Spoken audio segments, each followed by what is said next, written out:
Selamat malam, Miss. Selamat malam, teman-teman.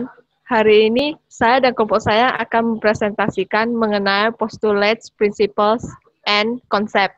Kelompok kami terdiri dari Prayogo, Erika, Delbert, Evi, Winnie, dan saya sendiri, Jessica Kim. Next. Saya akan menjelaskan mengenai basic konsep underlying historical costing.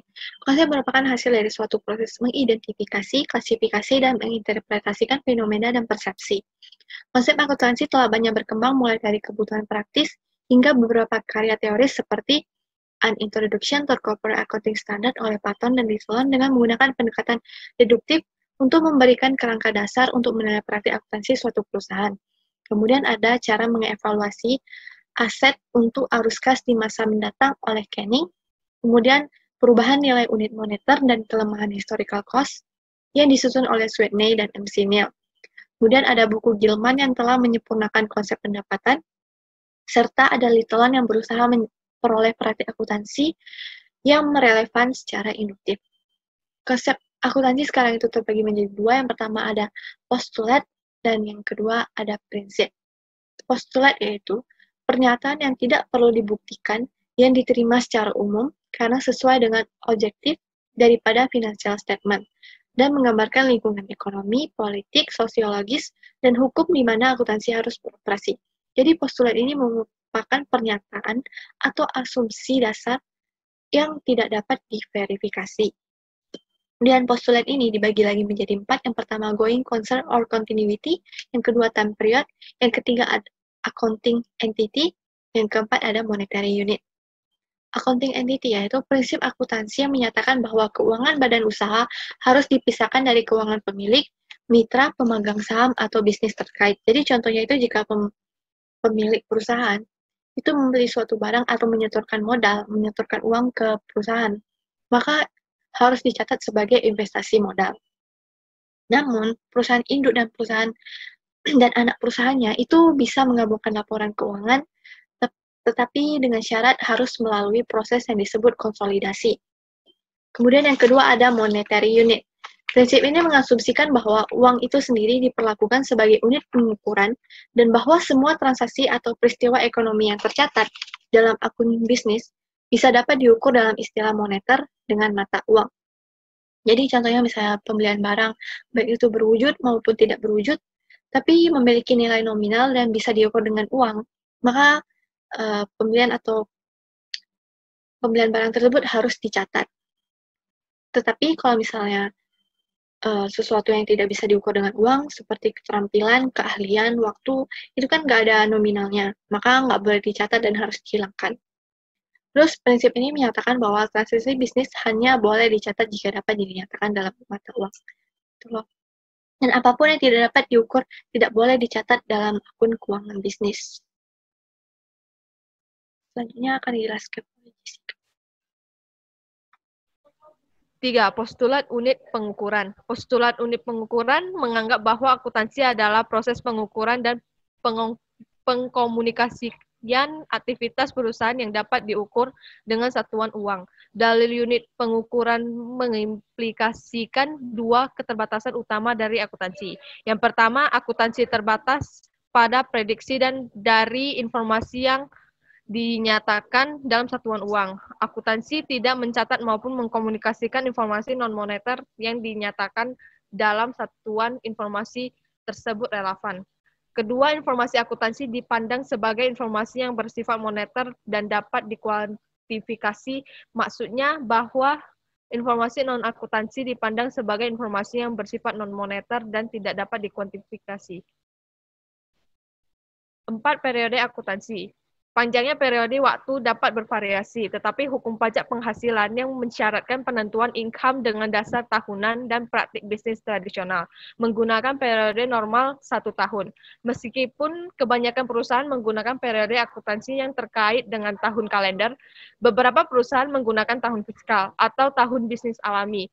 Bila siklus bisnis tidak menghubungkan dengan tahun kalender, akan lebih bermanfaat untuk mengakhiri periode akuntansi ketika aktivitas bisnis telah mencapai titik terendah. Karena kebutuhan akan Kebutuhan akan informasi yang tepat waktu, relevan, dan sering. Kebanyakan perusahaan juga menerbitkan laporan intern yang menyediakan informasi keuangan triwulan atau bulanan. Dengan meminta entitas untuk menyediakan secara periodik laporan keuangan jangka pendek, postulat periode akuntansi membebankan akrual dan tangguhan. Penerapan yang menyebabkan perbedaan penting antara akuntansi akrual dan kas. Setiap periode penggunaan akrual dan tangguhan diminta dalam pembuatan posisi keuangan dalam perusahaan. Istilah seperti expense dibayar di muka, pendapatan yang belum diterima, gaji yang belum diterima, dan expense depresiasi. Selanjutnya akan dilanjutkan oleh Winnie Azari. Accounting Principles atau prinsip akuntansi. Principles atau prinsip adalah pendekatan umum yang digunakan dalam pengakuan dan pengukuran peristiwa akuntansi. Prinsip ini dibagi menjadi dua tipe, yaitu yang pertama input-oriented principles, adalah aturan luas atau kaidah luas yang memandu fungsi akuntansi.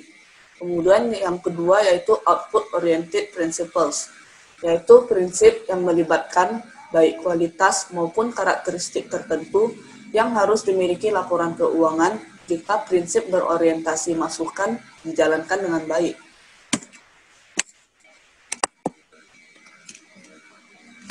Yang pertama, input-oriented principles. Nah, prinsip ini berkaitan dengan pendekatan ataupun aturan umum untuk menyiapkan laporan keuangan dan isinya, termasuk pengungkapan tambahan apapun yang diperlukan.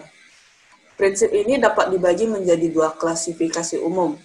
Yang pertama yaitu General Underlying Rules of Operation atau aturan umum yang mendasari operasi, dan yang kedua yaitu Constraining Principles atau prinsip yang membatasi yang ditujukan untuk jenis situasi tertentu. General Underlying Rules of Operation. Prinsip ini menggambarkan orientasi utama dari biaya historis akuntansi terhadap pengukuran pendapatan dibanding penilaian aset dan kewajiban. Prinsip ini dibagi menjadi dua. Yang pertama yaitu Recognition Principles atau prinsip pengakuan. Pengakuan, yang dimaksud itu pengakuan menyangkut masalah kapan harus menginput pendapatan dan biaya ke dalam akun. Dalam akuntansi, pengakuan pendapatan dan beban terdiri dari dua, yaitu yang pertama accrual basis atau pendapatan dan beban diakui saat terjadi transaksi. Kemudian yang kedua yaitu cash basis atau pendapatan dan beban yang diakui saat menerima atau mengeluarkan kas. Kemudian yang kedua yaitu matching principles atau prinsip pencocokan. Proses pengakuan akhir dari suatu biaya untuk kategori seperti depresiasi, HPP, dan bunga disebut pencocokan. Prinsip ini mengharuskan pendapatan yang dicatat harus dapat dipertemukan dengan beban pada periode yang sama, sehingga keuntungan sebenarnya dari usaha yang dijalankan dapat ditemukan. Kemudian yang kedua yaitu Constraining Principles. Nah, Constraining Principles ini dibagi menjadi 4. Yang pertama, Conservatism Principles atau prinsip konservatisme. Dalam prinsip ini diutamakan pilihan yang memberi pengaruh keuntungan paling kecil terhadap pemilik modal dengan cara pengakuan pendapatan yang lebih lambat, pengakuan beban yang lebih cepat, penilaian aset yang lebih rendah, penilaian kewajiban yang lebih tinggi. Nah, konsep ini dapat berbahaya jika digunakan secara berlebihan, karena bisa saja kita menganggap bahwa bisnis kita tidak berjalan sesuai kenyataannya. Contohnya dengan adanya pengakuan cadangan piutang tak tertagih. Kemudian yang kedua yaitu Disclosure Principles atau prinsip penyingkapan. Prinsip ini mengharuskan kita untuk memasukkan semua informasi yang dapat mempengaruhi pemahaman pembaca terhadap laporan keuangan ke dalam laporan keuangan bisnis. Standar akuntansi telah sangat diperkuat pada konsep ini dalam menetapkan sejumlah besar pengungkapan informasi. Contohnya adalah adanya catatan atas laporan keuangan. Kemudian yang ketiga yaitu Materiality Principles atau prinsip materialitas. Pada prinsip ini, kita harus mencatat transaksi dalam catatan akuntansi. Jika tidak, maka dapat mempengaruhi proses pengambilan keputusan dari seseorang yang membaca laporan keuangan perusahaan. Konsep ini merupakan konsep yang samar-samar dan sulit untuk dihitung, karena terlalu banyak pencatatan transaksi yang dilakukan bahkan hingga transaksi terkecil. Contohnya yaitu pemisahan pengakuan capital expenditure dan revenue expenditure, atau pengakuan mana pembelian aset tetap dan mana pembelian langsung jadi beban. Kemudian yang terakhir yaitu objectivity principle atau prinsip objektivitas.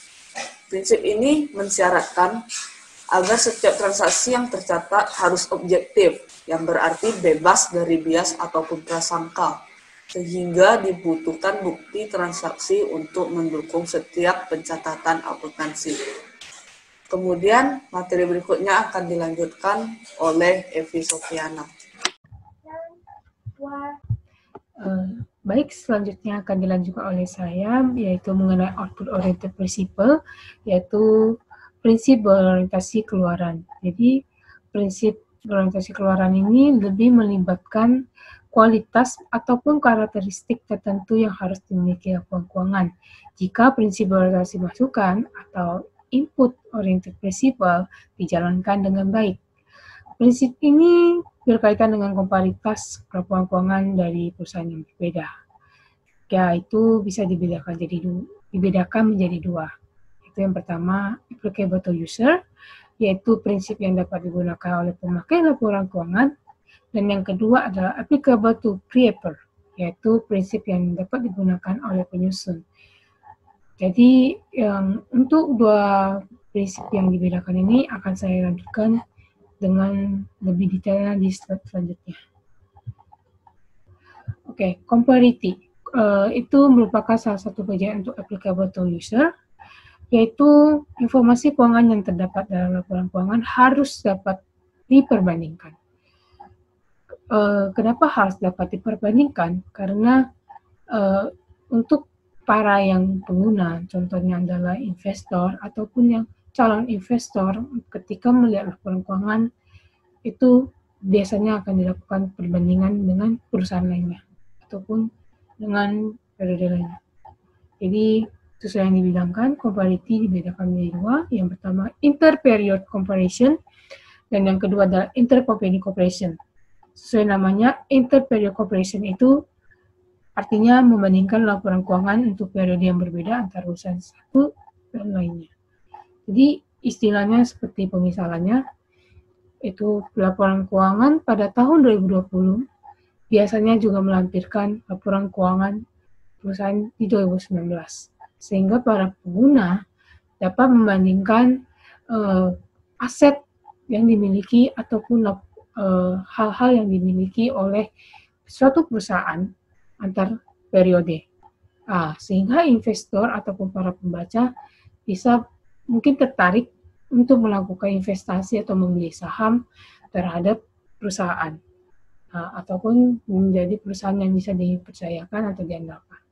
Selanjutnya yang kedua, itu intercompany cooperation, yaitu membandingkan laporan keuangan antara perusahaan satu dengan lainnya. Jadi, di dalam laporan, pada saat penyajian laporan keuangan, itu laporan keuangan disajikan berdasarkan IFRS dan PSAK. Juga disertai bahasa internasional, yaitu bahasa Inggris dalam penyajiannya. Supaya para pengguna, maupun orang lokal ataupun orang dari luar negeri, dapat membandingkan, dapat membaca laporan sajian laporan keuangan perusahaan, sehingga mereka dapat menaruh investasi ataupun saham ataupun membandingkannya dengan perusahaan yang lain, saingannya.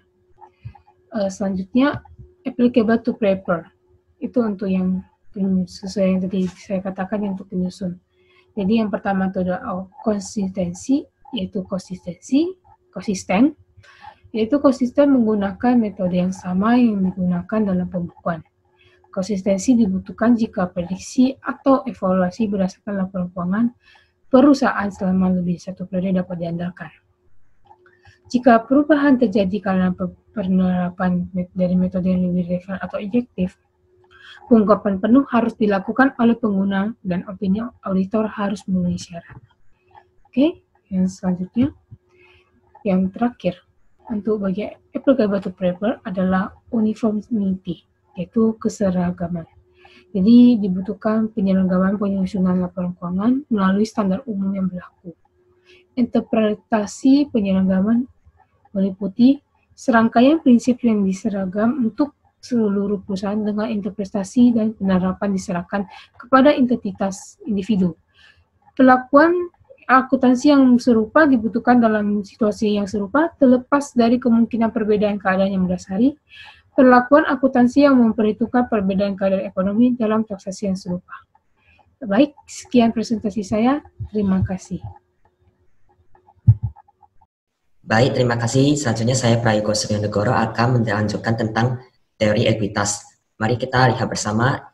Yang dimaksud teori ekuitas adalah ilmu yang menjelaskan sudut pandang akuntansi yang berkaitan dengan penyusunan dan penyajian laporan keuangan.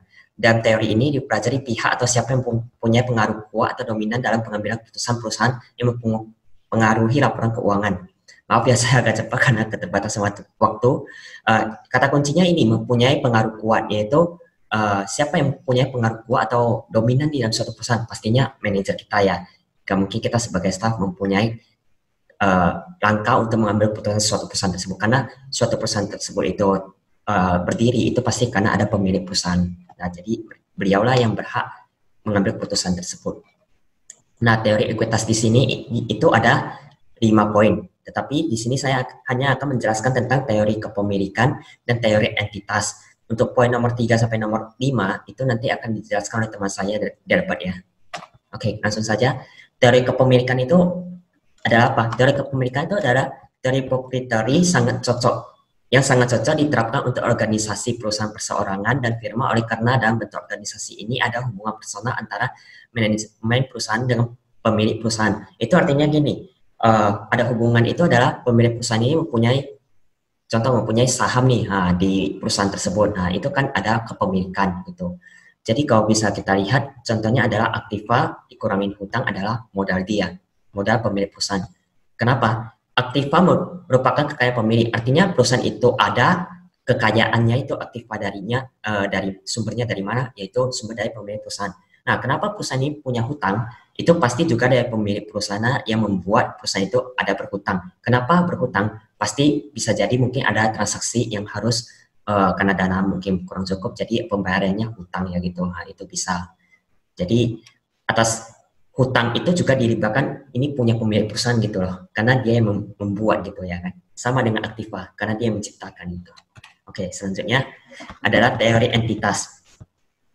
Teori entitas ini adalah teori yang cocok yang diterapkan untuk perseroan terbatas, tetapi juga relevan untuk perusahaan lain yang memiliki eksistensi yang terpisah dari individu pemilik. Nah, selain kalau ini dia cocok untuk kayak perseroan terbatas, tetapi dia itu juga relevan nih, maksudnya tidak cocok nih untuk perusahaan lain yang memiliki eksistensi yang terpisah. Maksudnya itu mempunyai partai ya, atau mempunyai hubungan yang udah tidak bagus lagi ya, dan udah mulai terpisah dari individu pemilik. Nah, teori entitas ini adalah perusahaan itu masih bagus lah namanya, dan masih berdiri. Teori entitas ini memiliki 2 versi, yaitu versi tradisional dan versi baru. Nah, perbedaannya itu kita bisa lihat, versi tradisional, menurut pandangan tradisional, perusahaan beroperasi untuk pemegang ekuitas.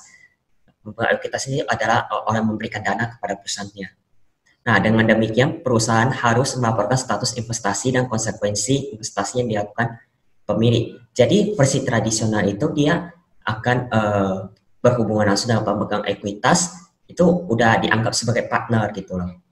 Coba kita lihat ke versi barunya. Versi barunya itu sama, menyatakan bahwa perusahaan beroperasi atas namanya sendiri dan berkepentingan terhadap kelangsungan hidupnya sendiri. Nah, ini bedanya ya. Kalau misalnya perusahaan itu udah berdiri, itu bukan melihat lagi karena dari pemegang ekuitas lagi.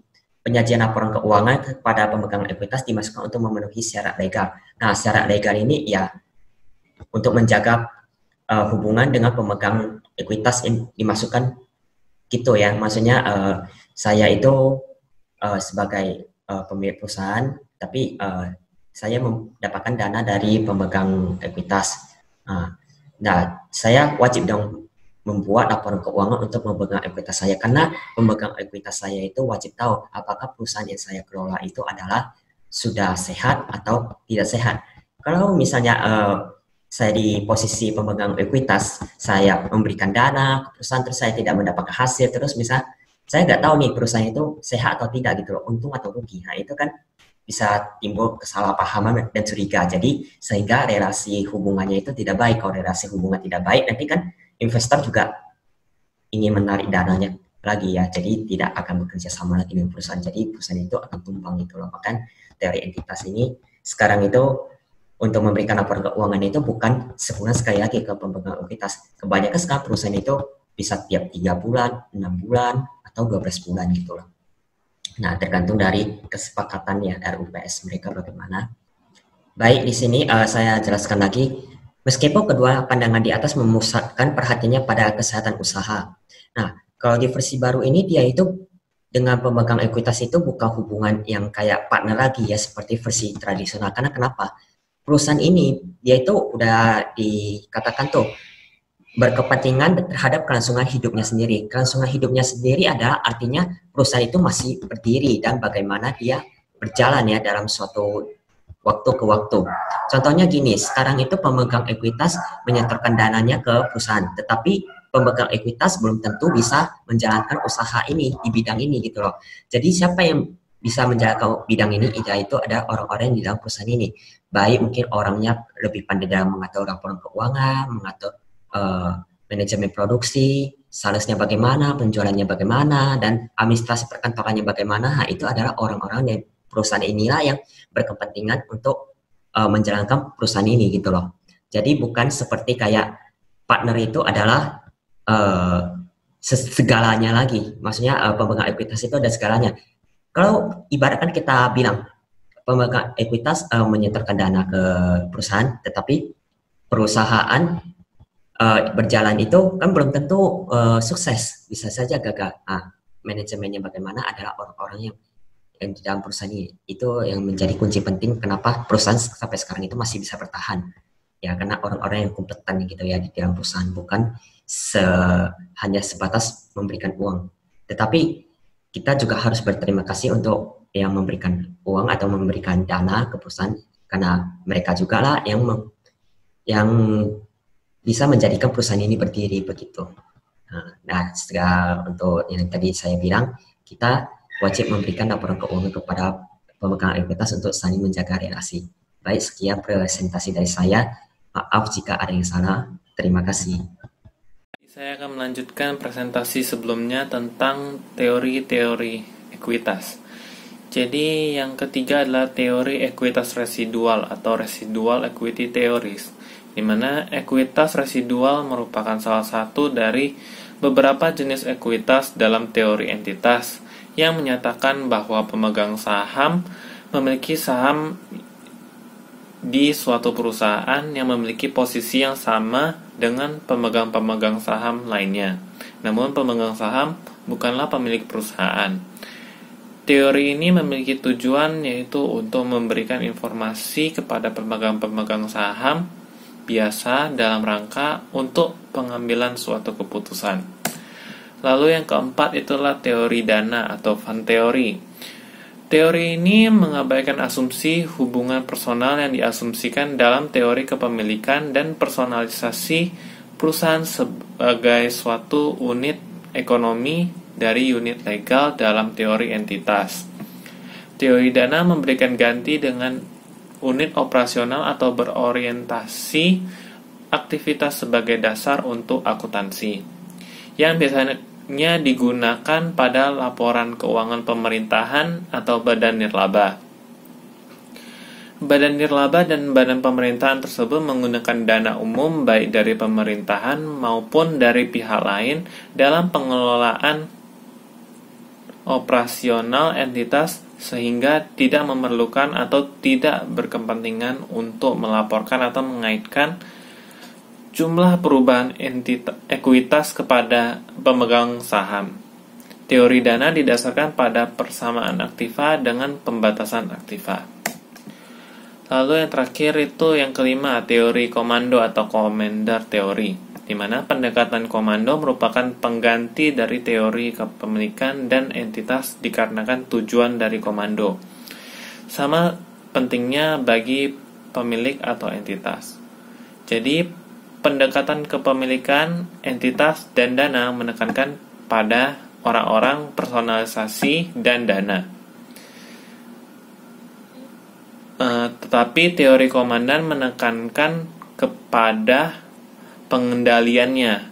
Jadi teori ini memiliki penerapan untuk semua bentuk organisasi.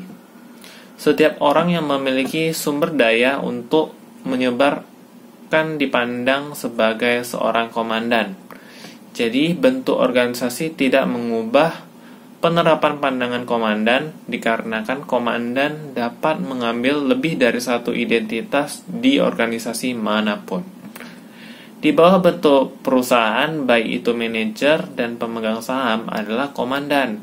Dalam hal itu, masing-masing mempunyai pengendalian atas sumber dayanya.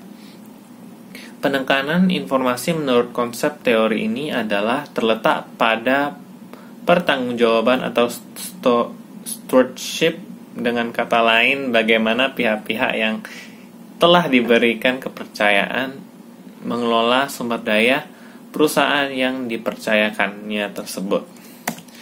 Jadi sekian materi yang dapat kami sampaikan kepada teman-teman semuanya.